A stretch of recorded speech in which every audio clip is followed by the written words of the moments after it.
noticed a rummy thing about life, Jeeves? No, sir. Just when you're feeling at your most braced about things in general, something always comes along and gives it you in the neck. Very true, sir. Still, there you are, I suppose. Well, dash it, Jeeves, I know you're disappointed. No, no, sir. I wanted to go to Capton Teague, too. Hardly the same thing, is it? Westcombe-on-Sea. I'm sure it will be most agreeable, sir.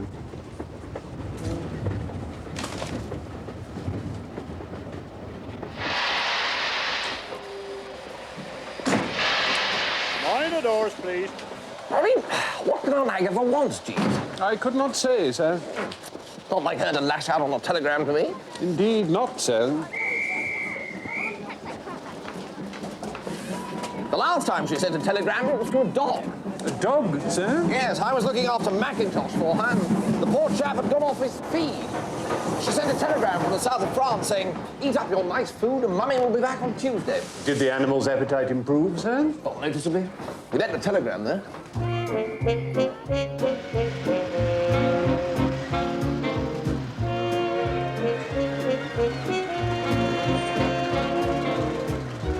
Afternoon, sir. Welcome to Westcombe.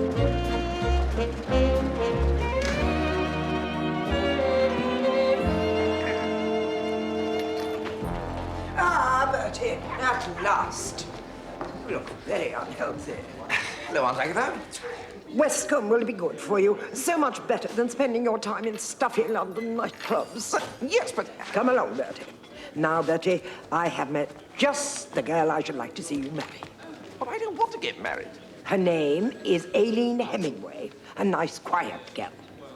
Oh, so different to those bold girls one meets in London nowadays. But I like bold girls. Stop interrupting, Bertie.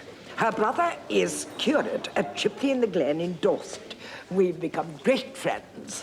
But I'm young. And he tells me that they're connected to the Kent Hemingways. I want to enjoy life. You should be breeding children, Bertie. I say, dash it, Aunt Agatha. Oh, be quiet, Bertie. Ah, here they are. Aileen, dear, Sydney, I want you to meet my nephew, Bertie Wooster. Such a surprise. I had no idea he intended coming to Westcombe. How do you do, Mr. Wooster? How do you do? Welcome to Westcombe-on-Sea, Mr. Wooster. Welcome, welcome. Oh, thank you, yes. Sydney, doesn't Mr. Wooster remind you of Canon Blenkinsop, who came to Chipley to preach last Easter? Yes. Yes, the resemblance is most striking. The Hemingways have kindly offered to show you Westcombe, Bertie.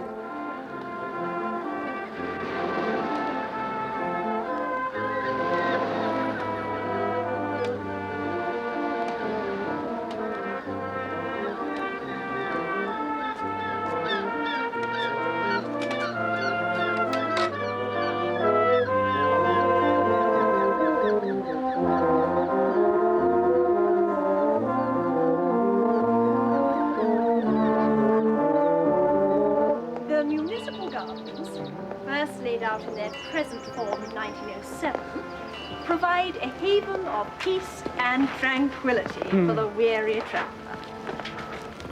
Here the spirit may be refreshed by a verdant grot and an abundance of poor.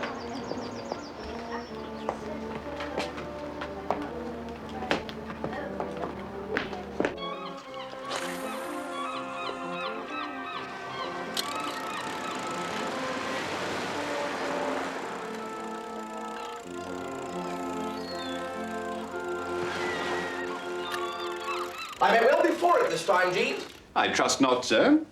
I mean, I don't pretend to be Sherlock Holmes or anything, but I took one look at this Aileen Hemingway and I said to myself, Bertie, that girl plays the organ in the village church. An ear for music is often a blessing in whiling away the long winter evenings around the family hearth, sir. There isn't going to be any whiling, Jeeves. Not with me and Miss Hemingway, there isn't. Very good, sir. Have you ever seen a floral clock, Jeeves? I've not had that pleasure, sir. No, well, don't. Have nothing whatever to do with floral clocks. If a friend says just one more floral clock can't do you any harm, be firm. I shall do as you recommend, sir. I wonder if I might crave a boon, sir. Crave away, Jeeves. A family matter requires my presence in the metropolis tomorrow. Jeeves, You're not going to leave me alone with the Hemingways. I shall be back by tea time, sir. A niece of mine has contracted an unfortunate alliance, and the mother has asked that I might reason with the child. Oh, very well, Jeeves. Thank you, sir. Will that be all, sir? Yes, that's all.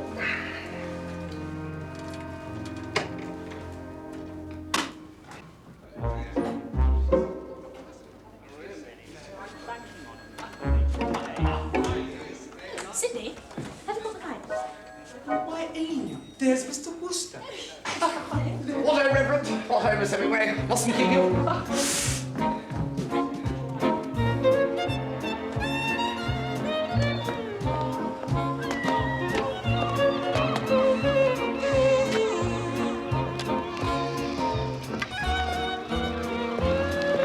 Bertie, What ho, Aunt Agatha? have you seen the Hemingways this morning? Well, no, I was going to talk to you about that. They have arranged a little excursion for you to the museum in Ilmouth. Look, I don't want to go to any blasted museum. Bertie! Kindly restrain your language, Bertie. The Ilmouth Museum is renowned for its collection of napped flints. Well, that's the trouble, you see. Only last week the doctor said I wasn't even to look at another napped flint. Sad, I know, but... Don't talk drivel, Bertie. And stand up straight.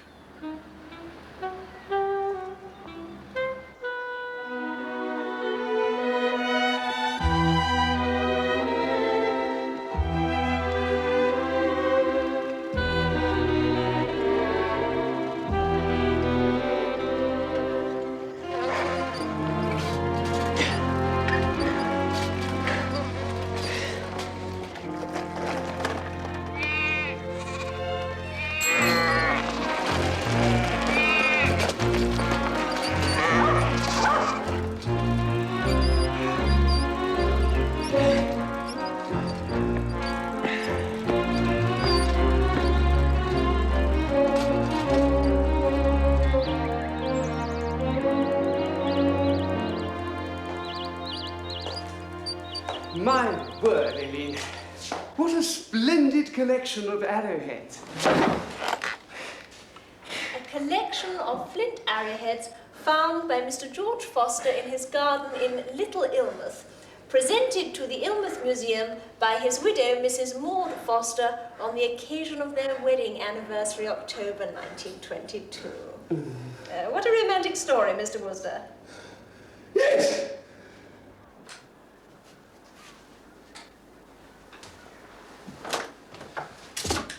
Jeeves, you're back. Thank heavens. I thought I was going to be left on my own forever.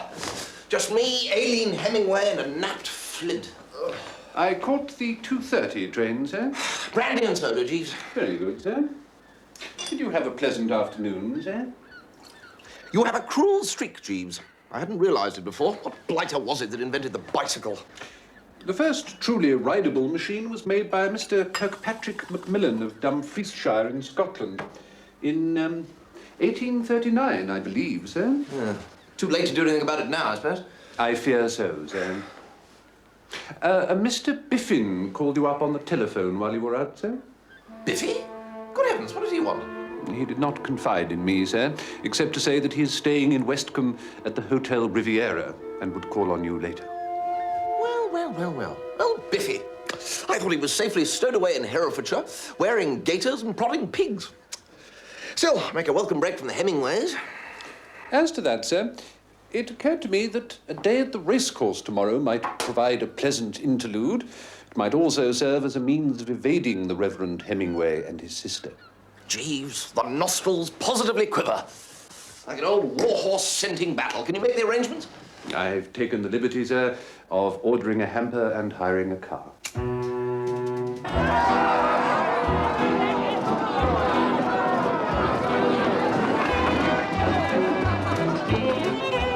Well, this is the life, eh, Jeeves? Most agreeable, sir. Now, you wouldn't get this in on Teeb, Jeeves.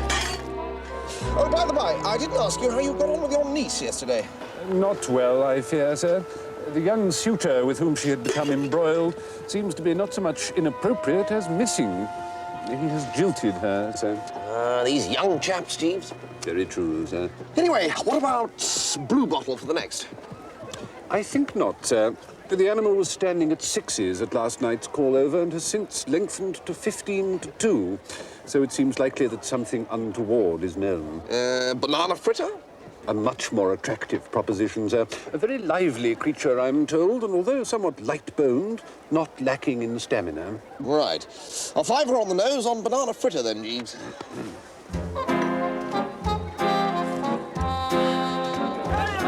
Ticket 44, 20 quid.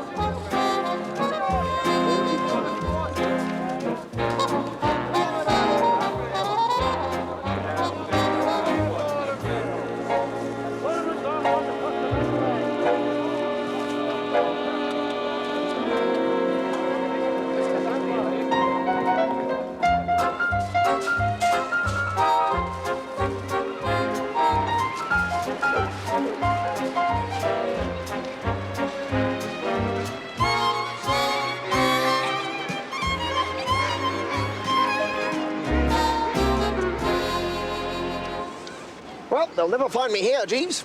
I trust not, sir. No, Jeeves, after yesterday's splendid day at the races, I feel lucky. Are you, quite comfortable, sir? Do you know, Jeeves, I jolly well am, yes. This might catch on.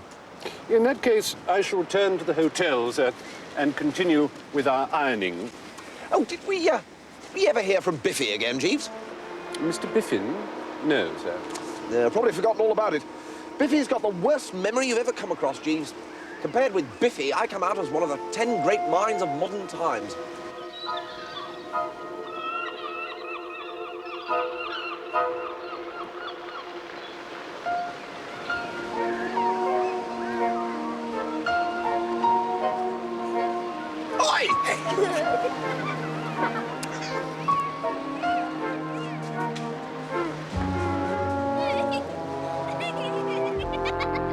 Now look, Oh, Mr. Wooster. good heavens. Miss Hemingway. I was just looking for you. Oh, Mr. Wooster. I don't know how to begin. Something up? The fact is, Mr. Wooster, a most deplorable thing has occurred. Yesterday, I went to the races. Oh, what an extraordinary thing. So did I. Did you click? If you mean was I successful, I must answer in the negative. Oh, Sidney. I lost my little all, Mr. Wooster. At the racecourse, I encountered one of my parishioners, a Colonel Musgrave, who happened to be holidaying there. I induced him to cash me a cheque for £100. Well, a bit of luck that. Finding someone to slip it into, first crack out of the box. I burn with shame at the confession, but I immediately placed the £100 on Little Demon in the last race. Little Demon? Little demon. I say, you did have a day out. The most lamentable feature of the whole matter is that I have no funds in the bank. Oh, my dear chap, well, say no more. If you'll just dig me out of here. Oh, yes. Careful.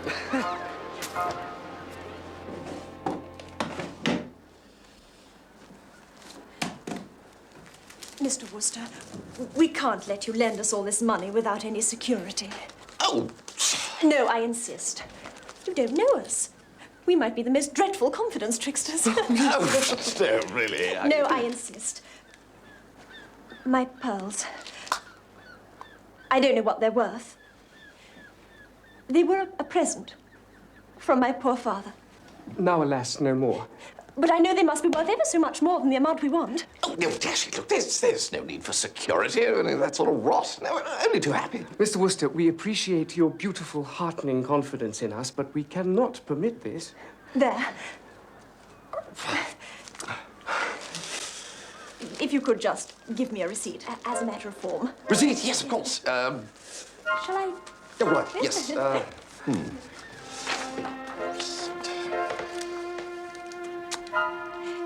Hemingway with 2 M's.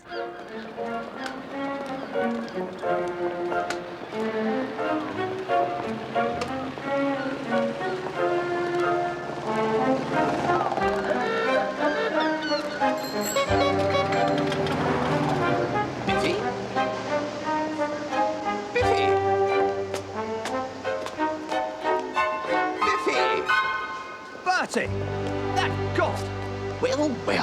believe me, Bertie, I'm lost. What do you mean, lost? I came out for a walk and suddenly discovered I didn't know where on earth I was. I've been wandering around in circles for hours. Well, why didn't you ask the way back to your hotel? I was going to, and I realised I'd forgotten its name. I'd recognise it if I saw it. It's got big doors and a sort of roof. Oh, I'd give a shilling to know the name of that hotel. Well, you can owe it to me. It's the Hotel Riviera. This is uncanny, Bertie. Do you have second sight? No, it's the address you left with Jeeves the other day. What on earth are you doing in Westcombe-on-Sea? Bertie, old man, I came here to try and forget. You seem to have managed that all right. Anyway, I was going to tell you, Bertie. Last year, on the line of going to New York, I met a girl.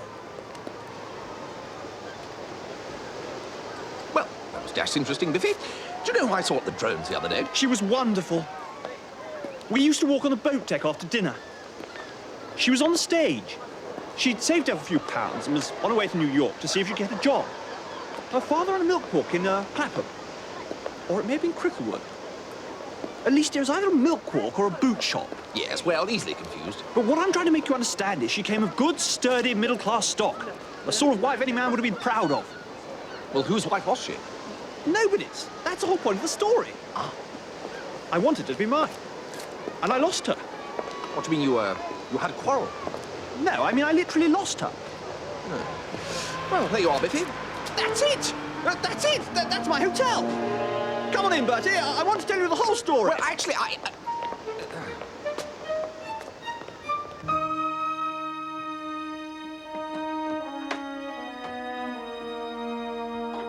shall wear my pearls, Thompson. Yes, madam.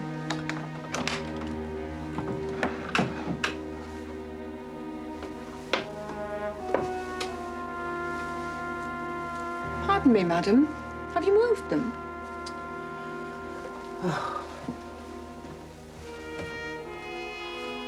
They've gone.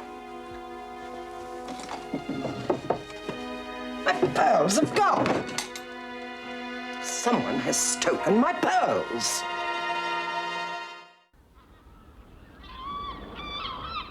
I hold you responsible, Mr. Bellwether.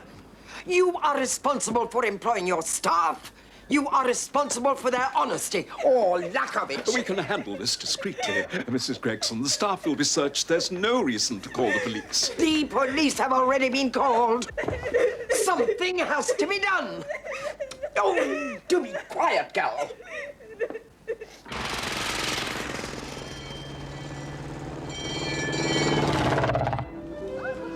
Telephone for Mrs. Chumley Bassett. The last I ever saw of her was in the customs sheds in New York. We were behind a pile of trunks, and I just asked her to be my wife, and she just said she would. When a most offensive blighter in a peaked cap came up to talk about some cigarettes he'd found in the bottom of my trunk. It was getting pretty late by then, so I told Mabel to go on to her hotel, and I'd come round next day and take her to lunch. And I haven't set eyes on her since. You mean she wasn't at the hotel? But probably she was, I don't know. You don't mean you never turned up? Well, to put it in a word, by the time I'd done half an hour's heavy explaining about the cigarettes, I'd forgotten the name of the hotel. Well, that's all right. You could make inquiries. No, I couldn't make inquiries. Fact is, I'd forgotten her name. Oh, no. Dash it, how could you forget her name? Besides, you told it to me a moment ago. Muriel or something. Mabel? It's her surname I'd forgotten. No, but half a second. You must have told her your name. She could trace you. Exactly. She knows my name and where I live and everything. But I haven't heard a word from her. I suppose when I didn't turn up at the hotel, she thought I'd changed my mind and just dumped her.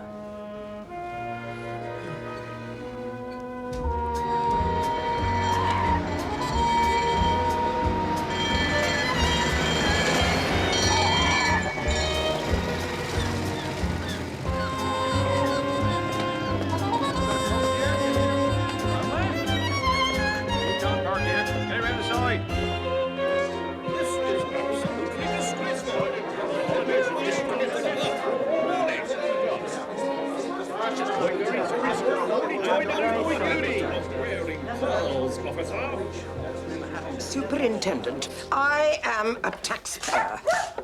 I request the police to investigate a simple crime, and what response do I get? None!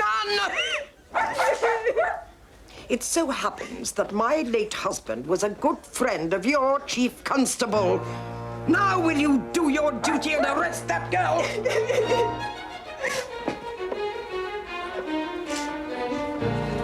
Extraordinary ruckus going on out there, Jeeves. Indeed, sir. Mrs. Gregson has lost her pearls. Really? Pearls, eh? That's a bit of a coincidence. Sir? Well, the Reverend and his sister leaving her pearls with me.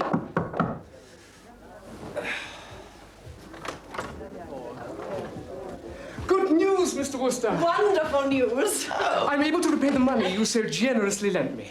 Well, that's good, isn't it? We're so relieved. If you could just let us have my pearls back now. For which we hold a receipt. Of course. Jeeves, the pearls. So, had a bit of luck, eh? Not on the GGs, I hope. There you are. Thank you. Oh, I'm sorry, Mr. Wooster. It doesn't seem to... Jeeves, the pearls have gone. Good heavens, sir. Whatever can have happened to them? Whatever could have happened to them, Jeeves?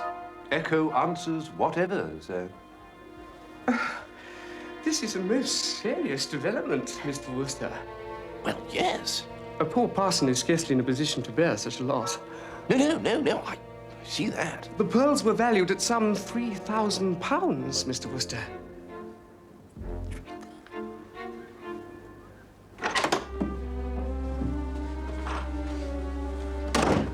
Ghastly coincidence, Jeeves. Aunt Agatha and I both losing pearl necklaces. Not entirely a coincidence, sir. I first suspected that something was amiss when I saw the Reverend Hemingway selling tips at the racecourse yesterday. Selling tips? Oh, what rot! Men of the cloth don't sell tips, Jeeves. You're allowing that imagination of yours to go overboard again. What am I going to do? Write out a cheque for £3,000, sir. Meanwhile, if you can undertake to engage them in conversation for as long as possible, I think I may be able to effect a solution.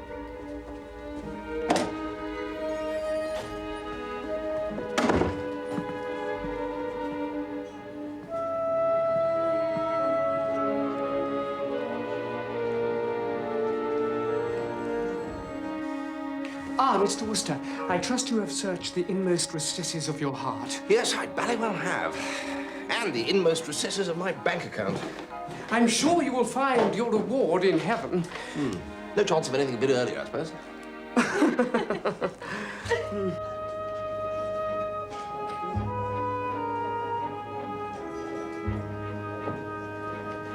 Sergeant, a moment of your time. There are two persons in his room. You may find them interesting.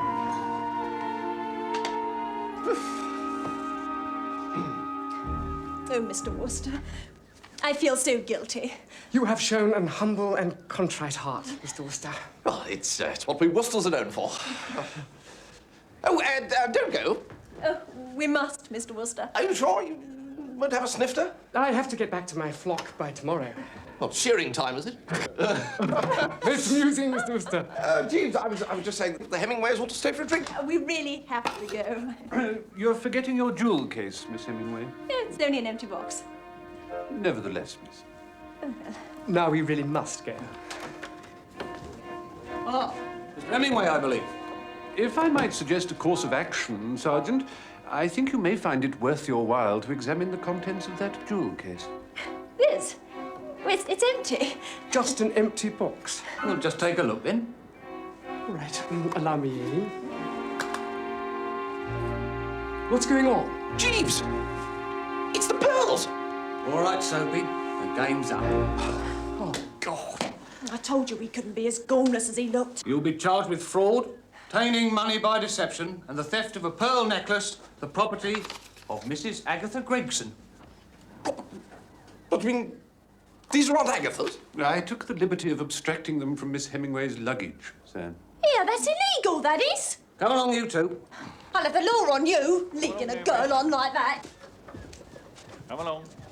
Don't worry about this one, you said. It'll be No need easy, for that this now. one. You said, thank you, I can walk quite well on my own. You never listen to quietly me. now. I said, Let me get this straight, Jeeves. They'd stolen Aunt Agatha's pearls and then stolen them again from me. Indeed, sir. The Reverend Hemingway is a well-known confidence trickster known as Soapy Sid. He and his wife work their way along the south coast every year. Wife? What wife? The lady calling herself Aileen, sir. Ah, well, I think you may be wrong there, Jeeves. Aileen Hemingway was keen to marry me, remember? Mrs. Hemingway was the woman responsible for removing the pearls from their case while you were writing a receipt for her, sir. Good Lord. Good Lord. I mean to say, good Lord, Jeeves. Well, I shall enjoy this.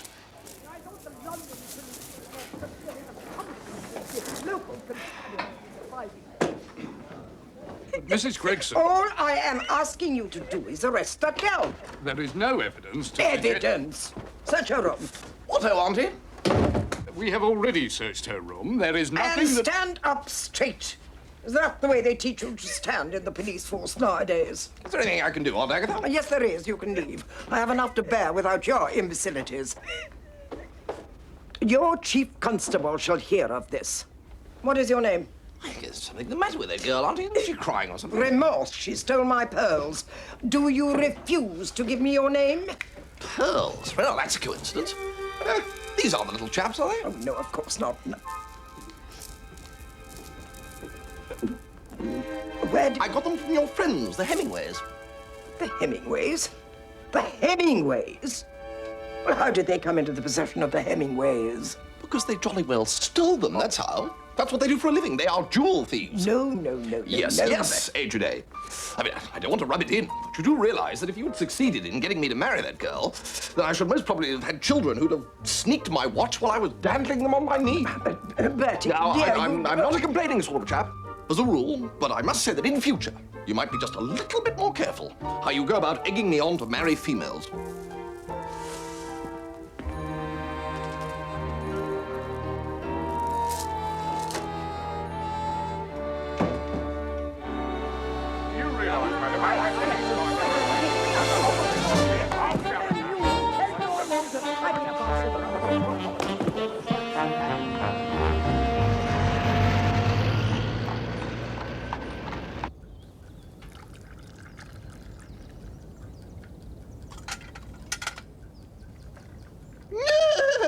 Sir? The engagement is announced between Charles Edward, only son of Mr. E.C. Biffin and Mrs. Biffin of 11 Penslow Square, Mayfair. It's Biffy! And Honoria Jane Louise, only daughter of Sir Roderick and Lady Glossop of 6B Harley Street, W1. Honoria! Indeed it is, sir. Well, what on earth is Biffy doing getting engaged to Honoria Glossop? I could not say, sir. I mean, there probably are fellows in this world who could get engaged to this Glossop menace and like it. Tough, hardy chaps with strong chins and glittering eyes, but Biffy is not one of them. Assuredly not, sir. Will that be all, sir? Yes, righto, Jeeves.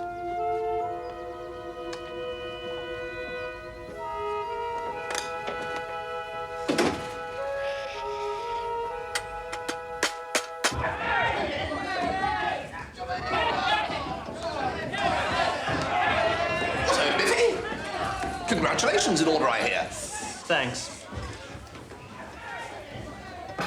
Bertie? Still here, old fruit? Oh, nothing. But is it really true you were once engaged to Honoria? It is. How on earth did you manage to get out?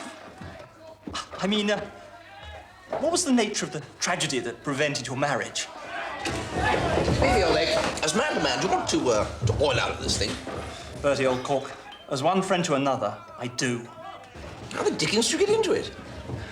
It just sort of happened. You know how it is when your heart's broken. You get absent-minded and cease to exercise proper precautions. Yes, I know. What I want you to tell me is, what's the procedure? You mean for sort of edging out? Exactly. I don't want to hurt anyone's feelings, Bertie. Yeah, no, of course not. But, what do you recommend? Well, you see, in my case, Sir Roderick discovered that there was a modicum of insanity in my family, so the old boy came round to dinner to give me the once-over. And Jeeves arranged things so that he went away firmly convinced that I was completely off my caduva. I see. Trouble is, there isn't any insanity in my family. Really? just my luck. And I've got the whole Glossop clan coming to lunch with me tomorrow. Probably want to test me the same way they did you. What, the whole tribe of them? Honoria, too? The whole boiling of them. Look, Biffy, I tell you what, I'll roll up to that lunch. If he finds out that you're a pal of mine, he might well forbid the banns right away. Something in that. Awfully sporting of you, Bertie. Well, when it comes to helping a chum, we Woosters have no thought of self. Meanwhile, I'll consult Jeeves. He's never failed me yet.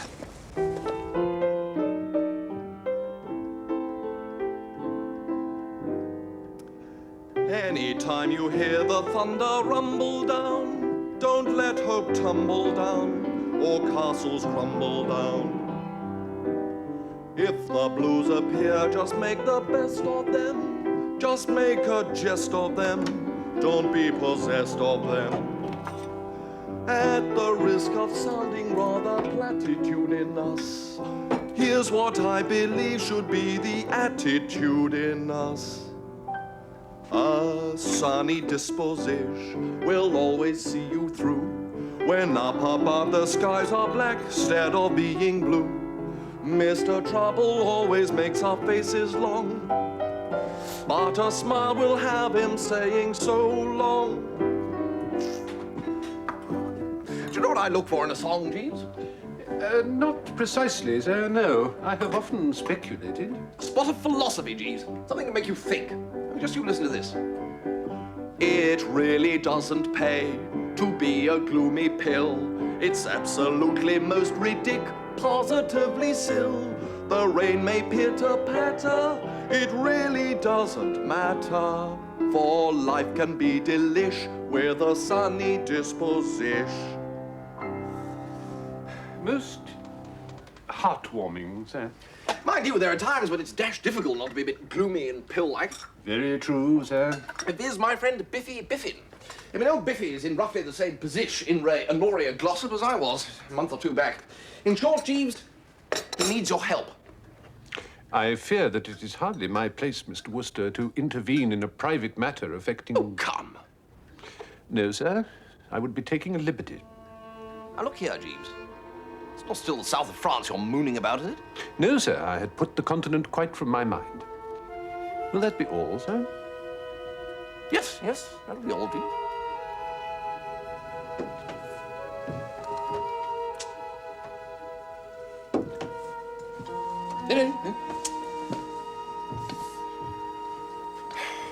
It's Biffy, isn't it? What have you got against old Biffy? I'm sure Mr. Biffin has many fine qualities, sir. Oh, very well, then. If you're not going to chip in and save a fellow creature, I suppose I can't make you. You're going to look pretty silly, though, when I get old Biffy out of the soup without your assistance. I shall try to bear up under the shame of it, sir. Yes, well. Right, well, I'm getting back into that sitting room now, Jeeves, and I'm going to put in some pretty tense thinking. Very good, sir.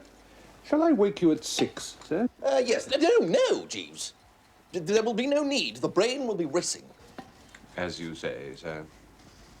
Yes, well then. I mean, the Worcester grey matter has been well and truly racked, Tuffy. You've got to come up with something pretty brilliant, otherwise poor old Biffy is definitely for the high jump. He'll probably forget to turn up at the wedding anyway. True, true. Do you remember the time he forgot his name and had to go and look it up in the club register? That's right, and nobody would tell him what letter it began with. I see Bertie. Barmy, what are you up to? Nothing. Nothing. I say, Bertie, do you like flowers? I like nothing better, Barmy. Why do you ask? Well, would you like to smell my buttonhole, then? Not particularly, no. Oh, go on. It's special. Oh, very well. But you'll have to stand up. Yeah. Right. Would you like to smell my buttonhole, Bertie? Yes, you've said all that. Oh, all right. Well, smell it, then. I forgot to fill it up. Hang on a minute. This is what I love about Barmy's wheezes. Good one, is it? Terrific. I think I'll toddle off home. Oh, no. You simply have to see this. Right. Bertie, would you like to smell my No. Would you like to smell the buttonhole? Yes. Well, smell it, then. That's very nice, Barmy. Thank you.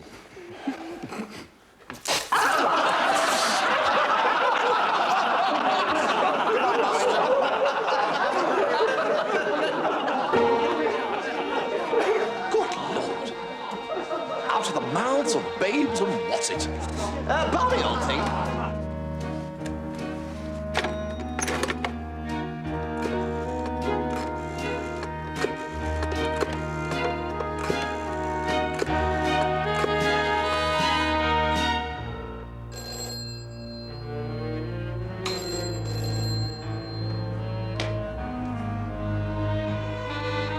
Hello? Biffy, I just want you to know that your troubles are at an end.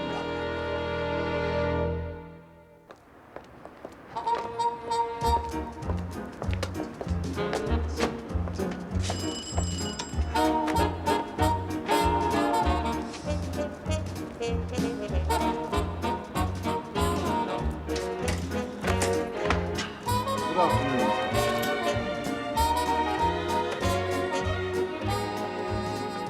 Mr. Bertram Wooster, sir. What-ho, what-ho, what-ho? Bertie! Biffy, do you like flowers? Eh? Smell this. What the devil are you doing? I'm wet. Calm yourself, Biffy, old egg. This was not a jest to pass an idle hour. This was a demonstration. You suggesting that I squirt Sir Roderick? Absolutely. Squirt him as he has never before been squirted. I guarantee you that in something under 3 seconds, the idea will have dawned on him that your presence in the family is not required. Oh, but I can't. It's them! It's them! Talk to them while I go and change my shirt. This one's all wet.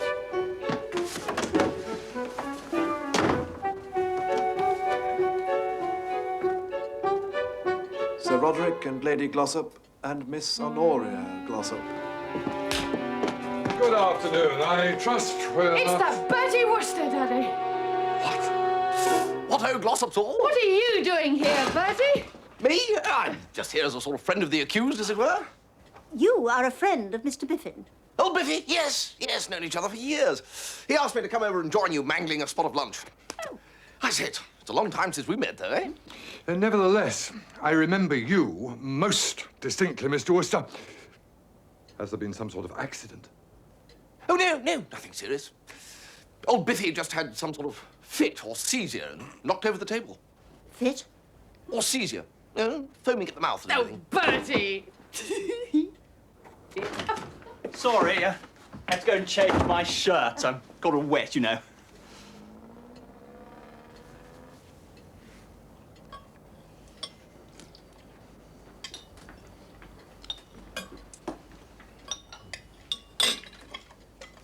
Are you working, Bertie? Working? The last time we met, Mr. Wooster, you told me you were thinking about getting a job. Oh, yes, well, still thinking. Still thinking away. Ah.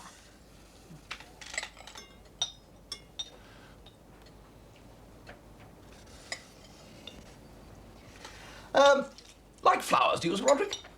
Flowers? You know, like Biffy's got in his buttonhole. Let Sir Roderick have a sniff, Biffy. I don't want to.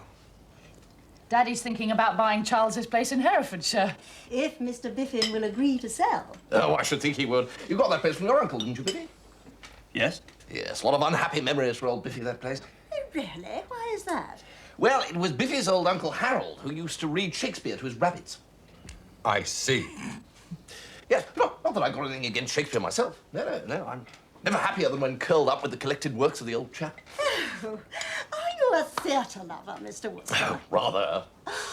One of my most treasured memories is of Irving playing Hamlet at the Lyceum.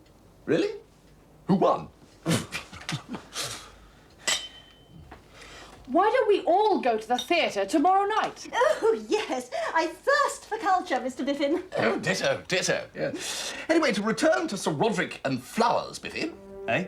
Flowers, Sir Roderick. He likes them. Whatever is the matter, Mr. Wooster? Let Sir Roderick sniff your buttonhole, Biffy.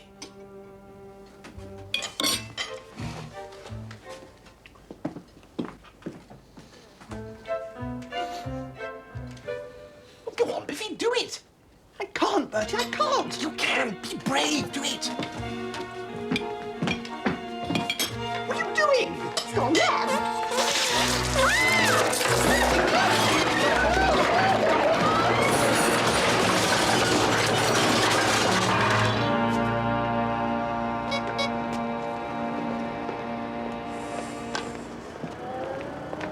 Bertie?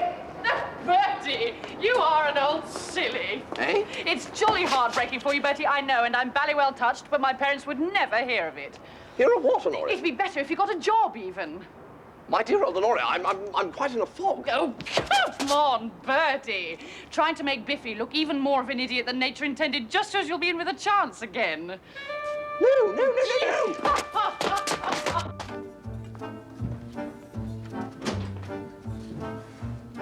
They make a nice display, don't they, sir? Don't talk to me about flowers, Jeeves. I now know how a general feels when he plans some great strategic movement and his troops let him down at the 11th hour. Biffy would not squirt the squirter, Jeeves. A somewhat vacillating young gentleman, Mr. Biffin, sir.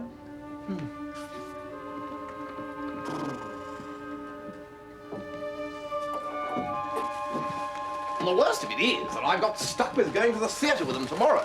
And Honoria seems to think that I'm aching to marry her again. Indeed, sir. Dash it, Jeeves, you are positively heartless. I'm sorry to hear of Miss Glossop's misapprehension, sir. But as to Mr. Biffin, surely Mr. Biffin has only himself to blame if he has entered upon matrimonial obligations which do not please him, sir. Oh, you're talking absolute rot, Jeeves. You know as well as I do that Honoria Glossop is an act of God. You may as well blame a fellow for getting run over by a truck. Besides, he was in no position to resist. He'd lost the only girl he ever loved. How was this, sir? Well, apparently he fell in love with a girl he met on the boat going over to New York. They'd parted at the customs shed, arranging to meet the next day at her hotel. But you know what Biffy's like. The next day, the only thing he could remember was that her name was Mabel. Clean forgotten her hotel, everything. Well, I mean to say, you can't go scouring New York looking for a girl called Mabel. I appreciate the difficulty, sir. I did not know of this before. I don't suppose anyone knows of it except me. Did I hear you mention that Mr. Biffin was arranging a theatre party for Sir Roderick and Lady Glossop, sir? And Honoria. If I might suggest, sir, the new entertainment at the Palace is reputed to be well worth a visit. Well, yes, we'll never get tickets for that. It's an absolute riot, I've heard. What's the thing called? Woof, woof, sir. If you were to leave it to me, sir, I may have some small influence which would enable me to acquire the necessary tickets.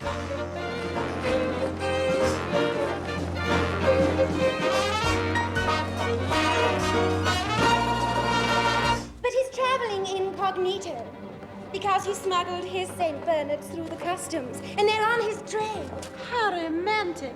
I'd do anything for a man with a St. Bernard.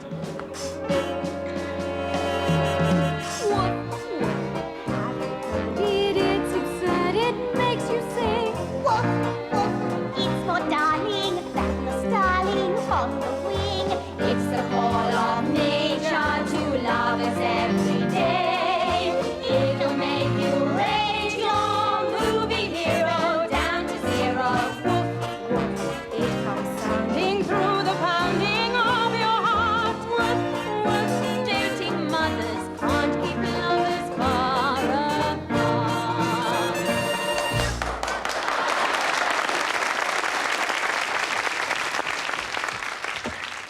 Hey, you girls. Here comes Lady Ermintrude. Has she got anyone with her? Anyone with a St. Bernard? I didn't see any St. Bernard, but she's got a man with her. Oh, no! Yes, and he'd certainly make me go woof, woof. Oh, girls, It's her! he's absolutely gorgeous. Chaps and lasers just amaze us with their spark. Woof, woof, they would fly to Mabel! Cleopatra with Mabel! Mark. It's me! Biffy! Fallen in love and was treated to something. My leg.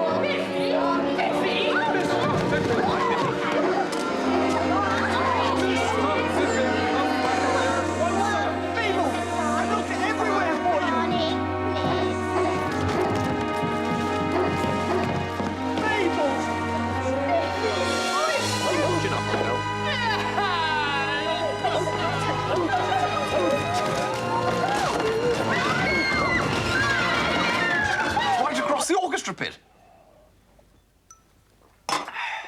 That all sounds highly satisfactory, sir. Did you know Mabel was in the show, Jeeves? Oh, yes, sir. I happen to be acquainted with the future Mrs. Biffin. Ah, so you know all about that business in New York? Yes, indeed, sir. It was for that reason that I was not altogether favourably disposed towards Mr. Biffin. I mistakenly supposed that he had been trifling with the young girl's affections. But when you told me the true facts of the case, I endeavoured to make amends. Well, he certainly owes you a lot, Jeeves. But how did you come to know the girl in the first place? She is my niece, sir. Good heavens, Jeeves. Yes, indeed, sir. Is that the doorbell, Jeeves? It certainly gave that impression, sir. Who could that be at this time of night? I shall endeavour to ascertain, sir.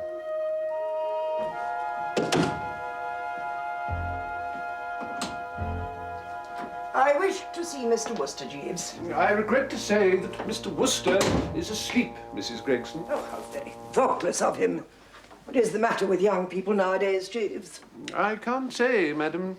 I have heard that another of Mr. Wooster's friends has disgraced himself at the theatre this evening. Most unfortunate, Mrs. Gregson. However, this does mean that the young Glossop girl is once again on the market.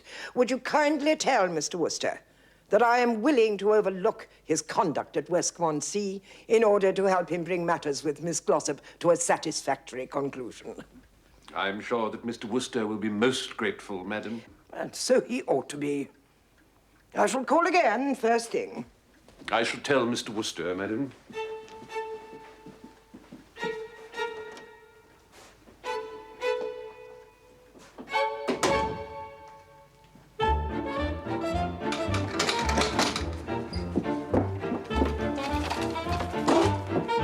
That was Mrs. Gregson's, I heard, Jeeves, hence the pack. Are we embarking on a journey, sir? We desperate are, Jeeves. The night train for Antibes leaves in an hour. We are going to be on it.